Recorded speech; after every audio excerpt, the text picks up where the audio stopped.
আসসালামু আলাইকুম। আজকে আমরা কথা বলবো এমন একটা কিংবদন্তি বই নিয়ে যেটাকে বিনিয়োগের দুনিয়ায় প্রায় বাইবেলের সাথে তুলনা করা হয়। সময়ের সাথে সাথে এর কদর একটুও কমেনি। আর এই কথাটা কে বলেছেন জানেন? স্বয়ং ওয়ারেন বাফেট, মানে দুনিয়ার সবচেয়ে সফল বিনিয়োগকারীদের একজন। ভাবা যায় উনি মাত্র ১৯ বছর বয়সে বইটা পড়েছিলেন, আর আজও বলেন এর চেয়ে সেরা বই আর হয় না। তো চলুন এই বইয়ের লেখক বেঞ্জামিন গ্রাহামের সেই জ্ঞানকে কয়েকটা সহজ রহস্যের মতো করে জেনে নেওয়া যাক, এমনভাবে বলবো যেন একদম সহজবোধ্য হয়। ঠিক আছে, তাহলে শুরু করা যাক। প্রথম আর সবচেয়ে জরুরি যে বিষয়টা বুঝতে হবে সেটা হলো একজন ইনভেস্টর আর একজন স্পেকুলেটর বা ফাটকাবাজ, এই দুজনের মধ্যে পার্থক্যটা কোথায়, আমরা আসলে কোনটা করছি। ব্যাপারটা খুব সহজ। একজন ইনভেস্টর মানে বিনিয়োগকারী, সে একটা ব্যবসার মালিকের মতো করে চিন্তা করে। আর স্পেকুলেটর, সে হলো জুয়ারির মতো, শুধু দামের ওঠানামা নিয়ে বাজি ধরে। দিন শেষে একজন বুদ্ধিমান ইনভেস্টর নিজের জন্য সম্পদ তৈরি করে, আর একজন স্পেকুলেটর সে প্রায়ই তার ব্রোকারের পকেটই ভর্তি করে।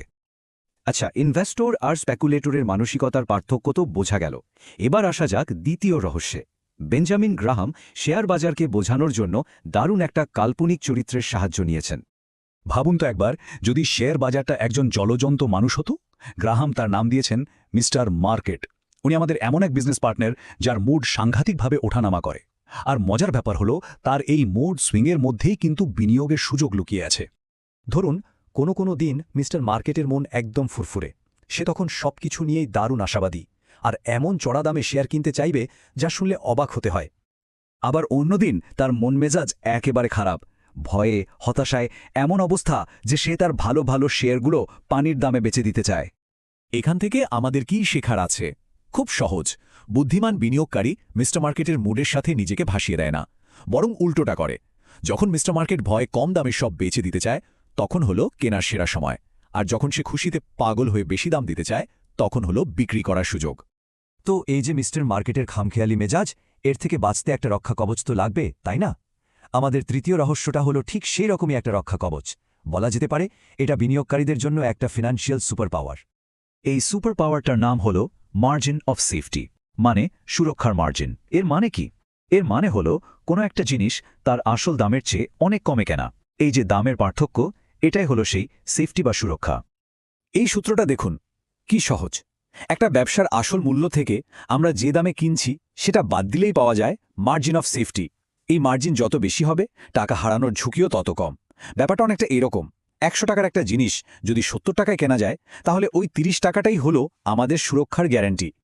এখন একটা প্রশ্ন আসতেই পারে, যাদের সারাদিন শেয়ার বাজার নিয়ে গবেষণা করার সময় নেই তারা কি করবে? তাদের জন্য বেঞ্জামিন গ্রাহাম একটা দারুণ সহজ আর নিরাপদ প্ল্যান দিয়ে গেছেন। এই প্ল্যানটা খুবই কাজের। প্রথমত, স্টক আর বন্ড দুটোতেই টাকা রাখতে হবে, এতে ঝুঁকি কমে। দ্বিতীয়ত, একটা দুইটা কোম্পানিতে সব টাকা না রেখে কম খরচের ইন্ডেক্স ফান্ডের মাধ্যমে অনেকগুলো কোম্পানিতে টাকা ছড়িয়ে দিতে হবে। আর ৩ নম্বর, যেটা সবচেয়ে জরুরি, সেটা হলো ডলার কস্ট অ্যাভারেজিং, মানে প্রতি মাসে বা নির্দিষ্ট সময় পরপর একই পরিমাণ টাকা বিনিয়োগ করে যাওয়া। এতে কি হয়, দাম যখন কম থাকে তখন শতজাত বেশি শেয়ার কেনা হয়, আর এভাবেই লম্বা সময়ে অনেক বড় সম্পদ তৈরি হয়। তো আমরা মূল রহস্যগুলো জেনে গেলাম। এবার চলুন সবগুলোকে একসাথে করে একটা ফাইনাল সারাংশ দেখে নিই। একজন বুদ্ধিমান বিনিয়োগকারী হতে হলে ঠিক কি কি করতে হবে? এই ৪টা নিয়মকে বলা যেতে পারে ইন্টেলিজেন্ট ইনভেস্টরের মূলমন্ত্র। এটা একটা চেক লিস্টের মতো। এই ৪টা নিয়ম যদি কেউ মেনে চলে, তাহলে বাজারের হাজারো ওঠানামার মধ্যেও সে তার লক্ষ্যে ঠিক থাকতে পারবে। আর সবশেষে এই বই থেকে সবচেয়ে বড় যে শিক্ষাটা আমরা নিতে পারি, সেটা হলো সফল বিনিয়োগকারী হতে রকেট সায়েন্টিস্ট হওয়ার দরকার নেই। দরকার শুধু দুটো জিনিসের: ১, সিদ্ধান্ত নেওয়ার জন্য একটা যুক্তিসঙ্গত প্ল্যান, আর ২, নিজের আবেগকে কন্ট্রোল করার ক্ষমতা, যাতে সেই প্ল্যানটা নষ্ট না হয়। আসলে নিজের আবেগ নিয়ন্ত্রণ করতে পারাই এটাই হলো জেতার আসল চাবিকাঠি।